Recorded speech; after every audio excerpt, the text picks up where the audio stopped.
Welcome to the Whitmercast, a podcast by the John Whitmer Historical Association. We bring you essays, interviews, panel discussions, and broadcasts related to Mormon history and restoration studies. My name is Catherine Pollack. I'm currently a master's student at Missouri State University in Religious Studies, and I'll be your host for today's episode. Thanks for tuning in. We have a great episode lined up for you today. We'll be talking with Kyle Beshears. If you'd like to join JWHA or visit our entire backlog of episodes and JWHA journals, go to jwha.info. With that out of the way, let's get started.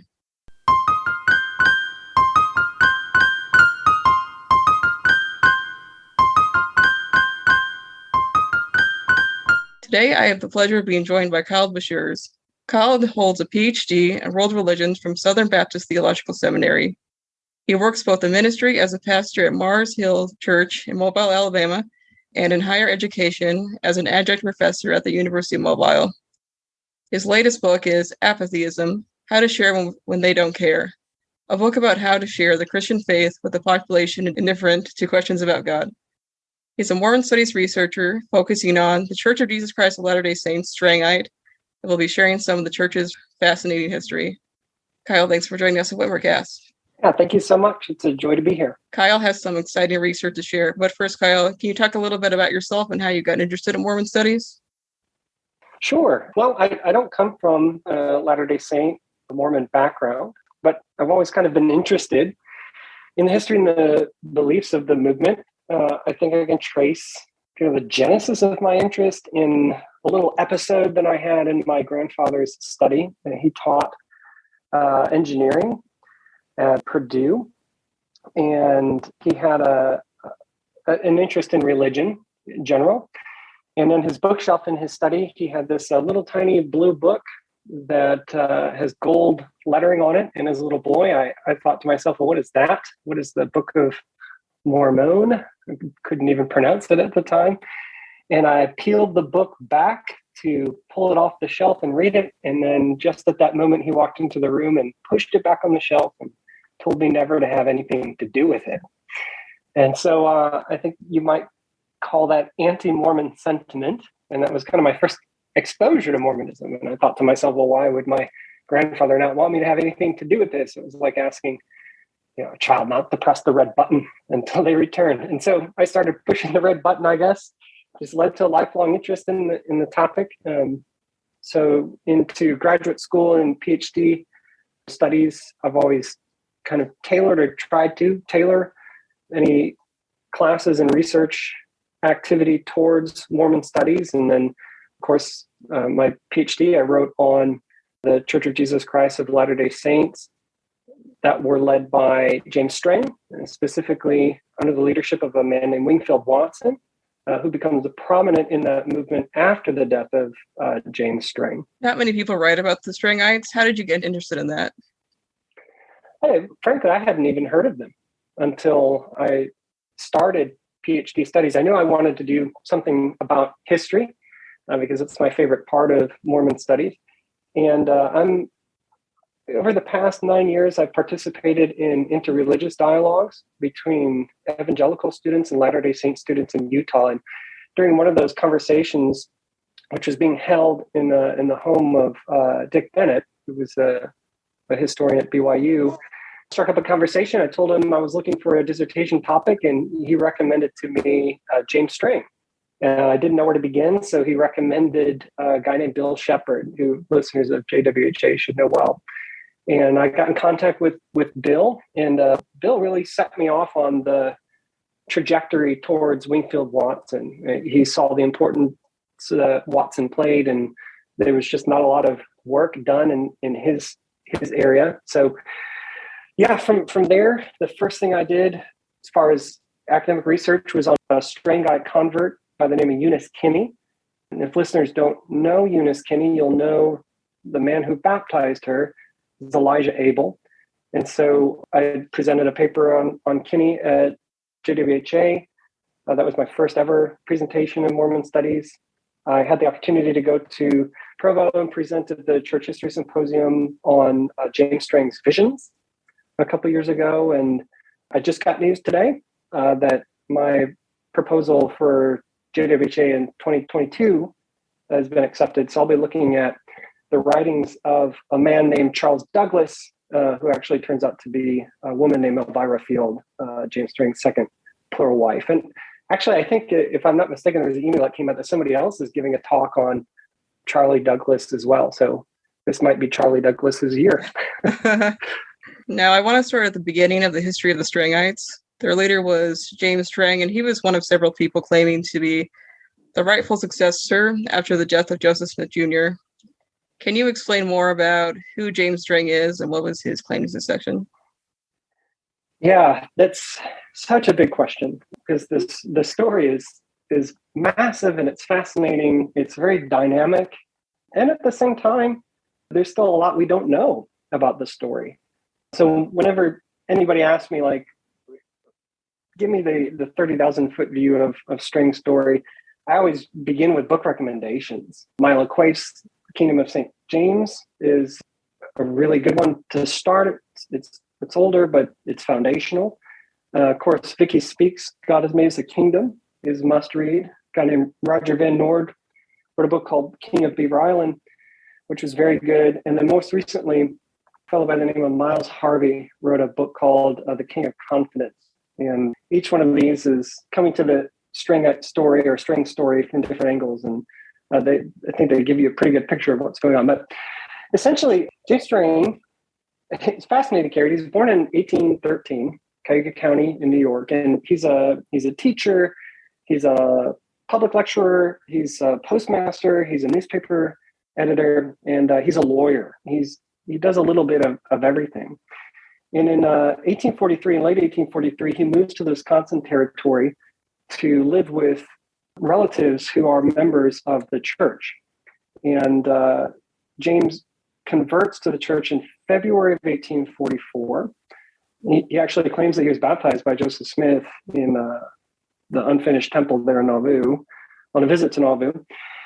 And apparently he recommended, at the time of the Council of 50, when the saints were looking at settling elsewhere, he must have, or claims to have recommended the Wisconsin Territory where he came from to move to as well.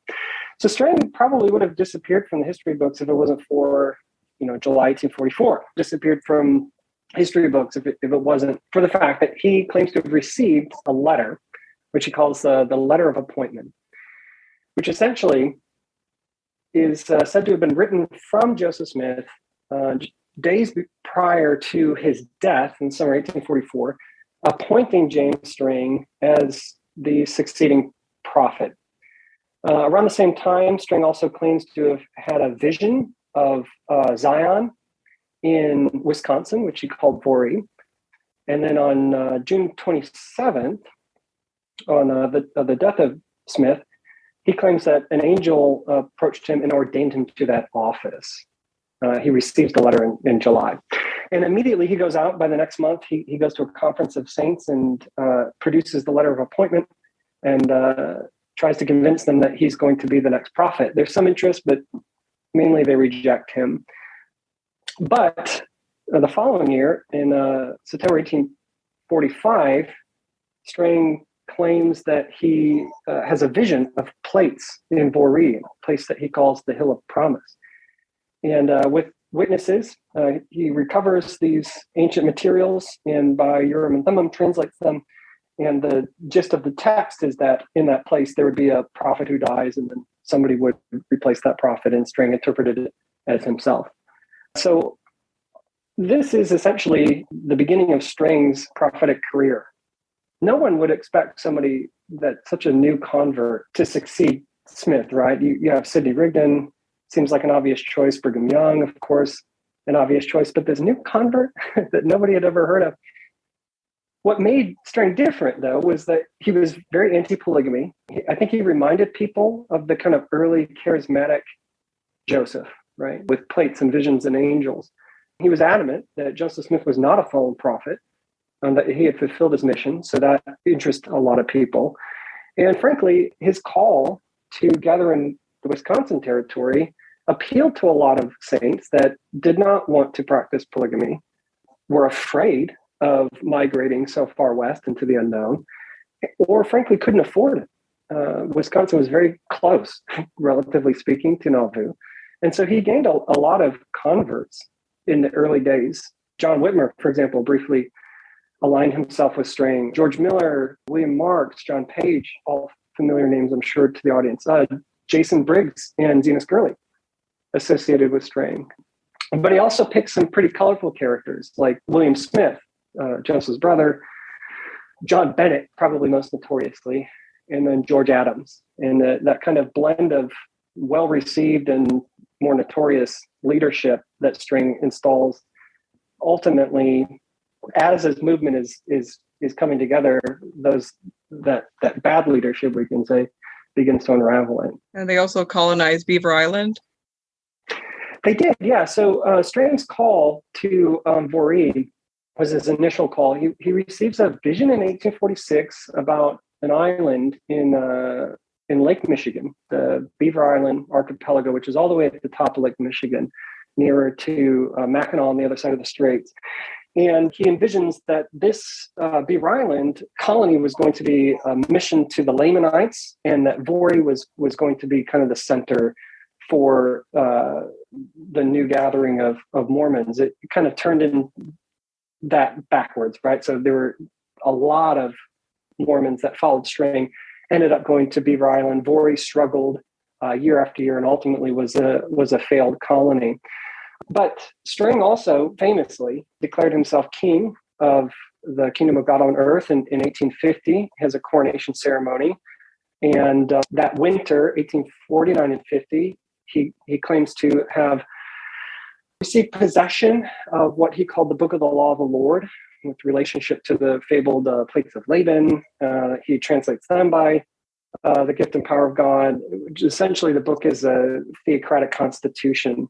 I think in some ways, Strang is simply following a trajectory that was set by the Council of 50. He wants to establish this kingdom as the king of the kingdom of God on earth until Christ would return.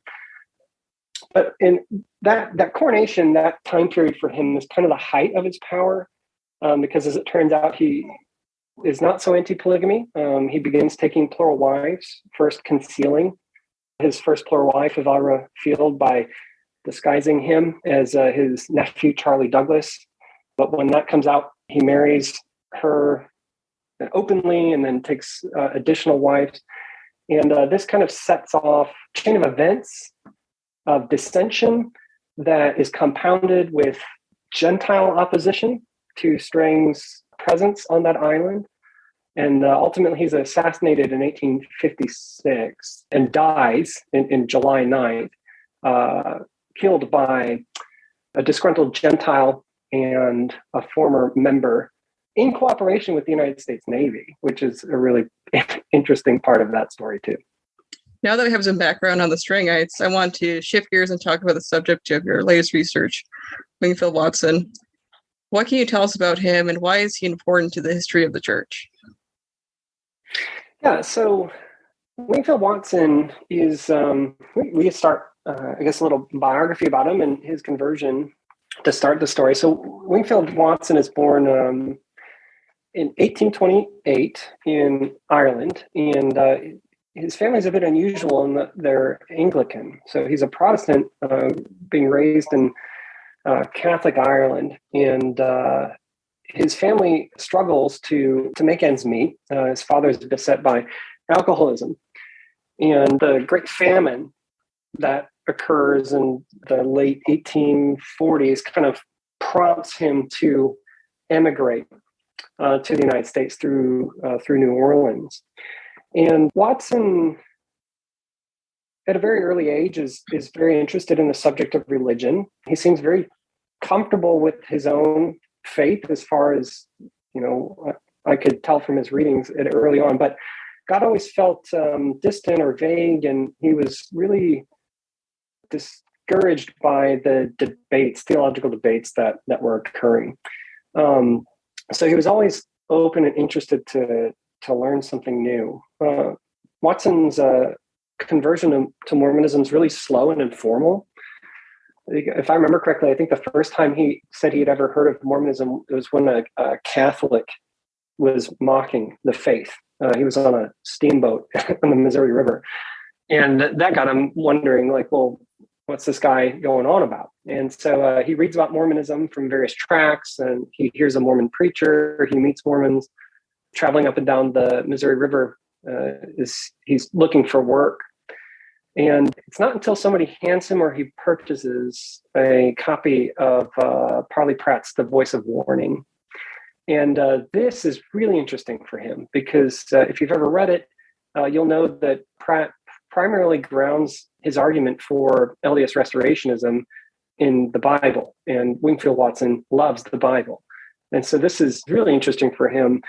He converts to Mormonism personally before he ever meets any authority from the church. Ultimately, he's baptized into the church in 1852, but then he is diverted from traveling to Utah by Strangite missionaries who convince him that, well, actually, James String is the rightful successor to Joseph Smith. So Watson takes him and his young family and moves to Beaver Island, gathers where his new prophet has told him, personally greeted by String when he arrives there in 1852, ordained to the priesthood. He participates in String's School of the Prophets, just soaks up the faith, has extremely high regard and respect for James String. He's given an inheritance on the island, which is about midway down the island. So for a lot of the time that Watson's on the island while String's alive, frankly, he's a bit isolated from the controversies that are surrounding String. He's only up where String lives every now and then, fetching supplies or working on construction projects to help the church. But Watson is nearby the day that String is assassinated. In fact, Watson says he attends the body of String after he was assaulted. He's exiled from Beaver Island and then is kind of deposited into Chicago with nothing but his family and whatever they could bring with their hands on the same day that String died. So he lays low for a little while, as most Stringites did at that time. And a few years after String's death, the remnants of his followers kind of want to pull things back together and begin to meet in fellowship and to reorganize the church as best they can. But of course, there's a controversy of authority. James String kind of grounded his argument for his succession on the fact that God in the restoration or in the latter days is not going to allow there not to be a prophet. And here we have James String gone, and God had not apparently appointed a second prophet. So what were they to do? The Stringites gathered together, and essentially they devised one of three options. Option one was to join this new movement, a reorganization, a new organization, I think is what it was called at the time, that was started by Jason Briggs and others that rejected String altogether. Now, Watson couldn't stomach that because he's a really big supporter of String. Now, Watson's position was that the second option, we just have to wait for the heavens to appoint a second prophet. But then there was this third option that was promoted by a guy named Lorenzo Dow Hickey that said, well, actually, James String secretly appointed Joseph Smith III to the first presidency so that actually Joseph Smith III is the true leader. Therefore, Stringites could kind of join the reorganization without having to give up their support or their respect for James String. Watson thinks this idea is ridiculous and sets up decades of conflict between him and Lorenzo Hickey, which is a difficult thing for Watson to do because he respects authority, he respects the Stringite priesthood hierarchy, and Watson is much lower than Hickey, who was one of String's apostles. So he wrestles with this, trying to fit into this community that's trying to reassemble itself, but has so much contention within it. But ultimately, what really disappoints Watson is the fact that so many Stringites do end up joining the reorganization. Others walk away from faith altogether. They go back to Protestantism, or they become deists, or they lose religion altogether. And little by little, over the years, Watson kind of just watches the movement that he loved contract and contract and contract, and it shrinks, and then it's fragmented, and it's spread all the way from, out west, in Colorado and New Mexico to Wisconsin and Michigan. There is no kind of central hub for his movement. People are discouraged. The only way they're keeping in contact with each other for encouragement is through correspondence. And Watson kind of finds himself almost as a de facto leader, a hub of this kind of network of Strangites, because he begins to travel and to collect a lot of the papers, like newspapers, material for Strangite scripture, the material history, to preserve what James Strang had started. So Watson loves his movement. Watson's watching his movement fall apart before him, and feels like he's got to step into a role of preservation. And one of the most important things for Watson is that the preservation of Strang's doctrine would be preserved in purity, even if it was only for a small remnant community. That at some point he lets go of the fact that the Strangites are never going to be as big as the reorganization, let alone all of the saints out in Utah. But what he can do is he can ensure that the few Strangites who are there to receive the tradition, the kind of second generation, like his children, would receive a theological inheritance that has an extreme high continuity with what James Strang taught. That was one of his main missions in life. I don't know if that answers the question. I guess one of the questions was like, how is he important in that sense? And that's kind of what my dissertation looked at, was, well, did Watson do what he set out to do? If Watson's mission was to keep the Strangite church together, did he do a good job of it? If you're looking at pure numbers, no. He failed in that regard. People were leaving the Strangite movement up until his death in 1922. But I argue that he did very well at maintaining both the kind of documents needed to keep the tradition alive and the doctrine that Strang taught, at least as far as Watson was aware and had access to and understood. He stuck very, very, very closely to James Strang's teachings and rarely deviated from them, and actually held out hope until the very end that a third prophet would be appointed, or that James Strang himself would return, would resurrect from death and lead the Strangite church. So in that sense, I don't think we know as much as we do. And huge chunks of the story of the Strangite church are missing if it's not for Wingfield Watson. What were some of the distinct beliefs that the Strangites had? Distinct beliefs. Okay. So yeah, well, they were Sabbatarians. So Seventh-day Sabbatarianism. I think that distinguishes them from a larger LDS Restoration movement. One that distinguished them from the reorganization, but not so much from Utah, was polygamy. So James Strang was a polygamist. Some of his followers began practicing polygamy during his lifetime. There were Strangites after Strang's death that continued to practice polygamy, although as far as I know, there weren't any new polygamous arrangements after Strang. Watson believed that polygamy was one of those principles that cannot be practiced unless the highest authority on earth was present. So without a prophet, you can't have plural marriage. But when a prophet was going to be restored, then plural marriage would occur again. Watson himself wanted a plural wife, but never got the opportunity to participate. Perhaps most notoriously and misunderstood, they practiced animal sacrifices.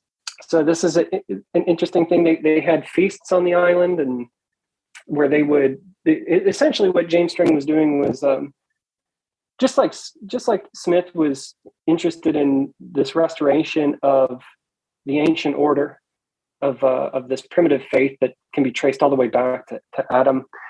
Strang was interested in that too, and Strang takes it a step further in that he begins to reinstitute what you could describe as Levitical practices. So the biblical feasts, for example, he riffs off of those and has Thanksgiving feasts for the community on Beaver Island, where they would bring in animals and they would sacrifice. Them, not so much for this kind of like salvific or redemptive factor as it is a festival of Thanksgiving, But the non-members, the so-called Gentiles around the area, thought that was just appalling and accused them of butchering animals and murder. And so Watson is so moved by that, the animal sacrifice, that he's practicing it, I think, well into the 19 teens. There was one line in a letter, just kind of an offhanded comment that he had mentioned to another Strangite that they had gathered together for celebration, and they had a small animal sacrifice. So these are things that you either do or don't find in other LDS traditions, especially animal sacrifice. But Watson keeps those traditions alive, at least under his own purview. I was curious to ask, so is the bulk of the research on the Strangites during the life of James Strang, and then it just kind of topples off, or what did you find about that? Absolutely. Pound for pound.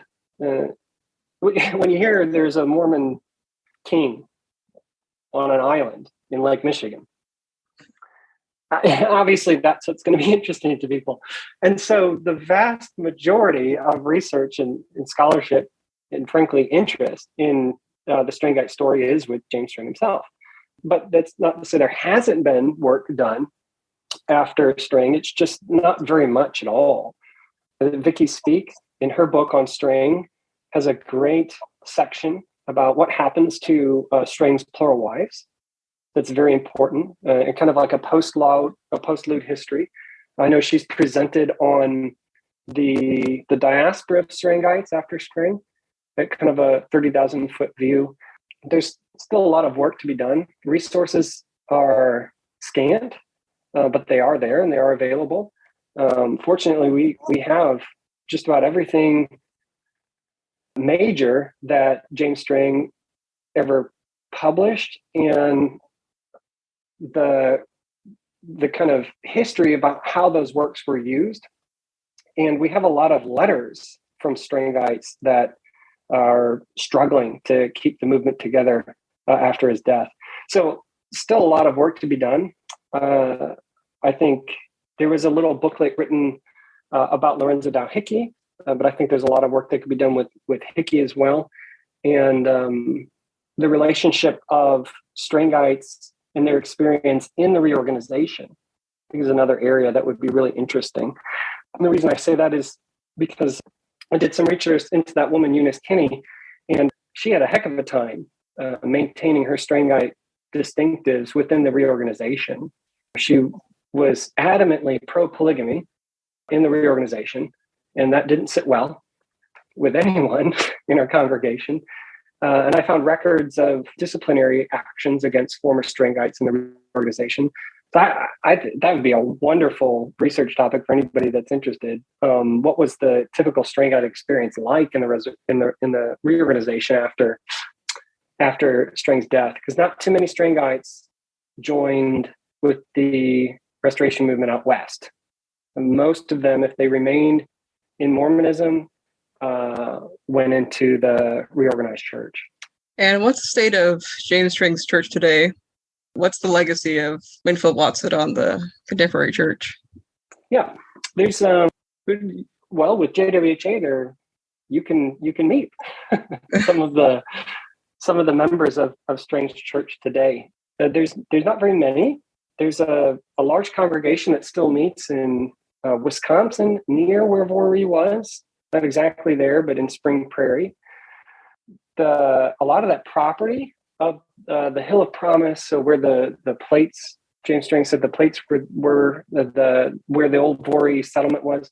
A lot of that property is actually owned by that Strangite community because of a trust that Wingfield Watson set up. And there are small groups around the country. I believe there's a small congregation in New Mexico, Artesia, I believe. There's a very, very small congregation in Louisiana. So there's some kind of, it has fractured a bit, but the majority of them belong to this small congregation in Wisconsin. So not very many are left. But Watson's legacy, I believe, at least in that congregation in Wisconsin, is tremendous. I've been able to speak with folks from that church on a number of occasions, And I found that most of them, if not all of them, are aware of Wingfield Watson. They all have high admiration for him and high respect.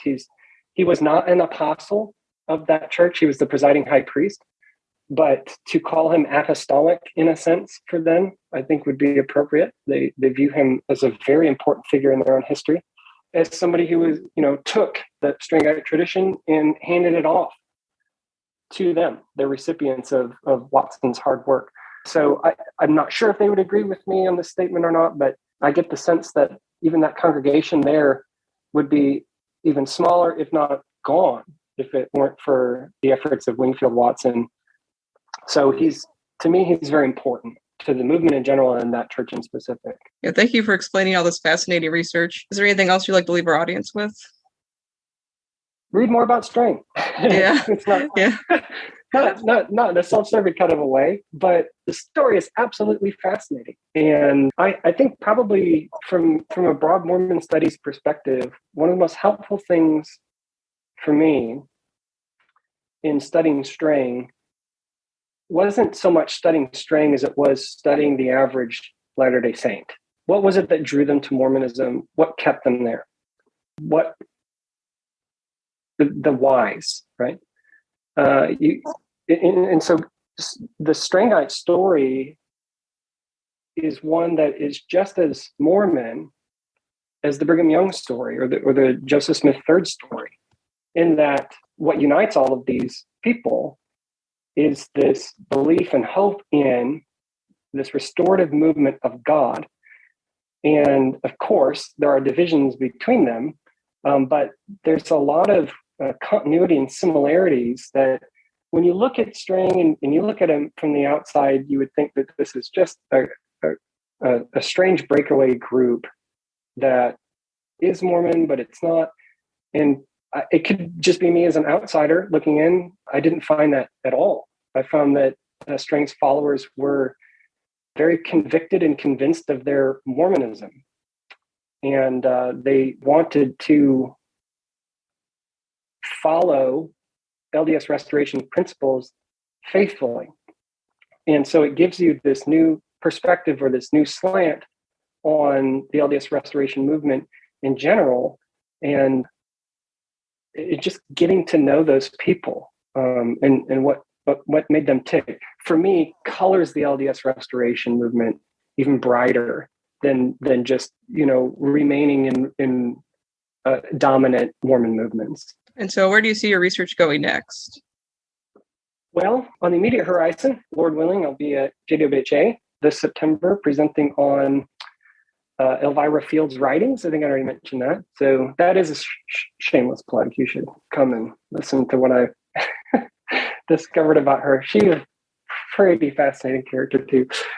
And further on the horizon, I'm writing an introductory book on the LDS restoration movement for a traditional Christian publisher. I don't think it would surprise listeners to learn that from traditional Christian perspectives, there's not a lot of good writing on the LDS restoration movement from a traditional Christian perspective. And I'm really hoping to change that with this book.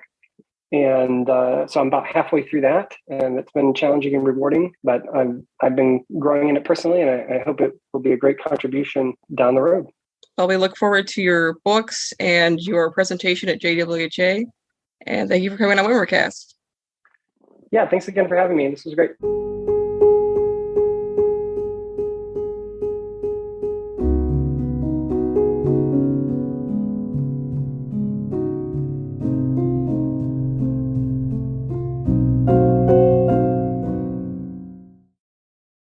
We want to thank you for tuning into the Whitmercast. This podcast is produced with the help of Bryce Blankenagel, Catherine Pollock, Jill Brim, Joe Geisner, Catherine Hill, and Rachel Killebrew. John Whitmer Historical Association is an educational nonprofit institution with Krista Mackay as our president. For more information, visit jwha.info, where you can meet our team and join the association, read past issues of the JWHA Journal, and get updates on upcoming conferences and events. Our theme music is I Love to Tell the Story, composed by Tom Moraine. This podcast is a production of the John Whitmer Historical Association, copyright October 2021, all rights reserved.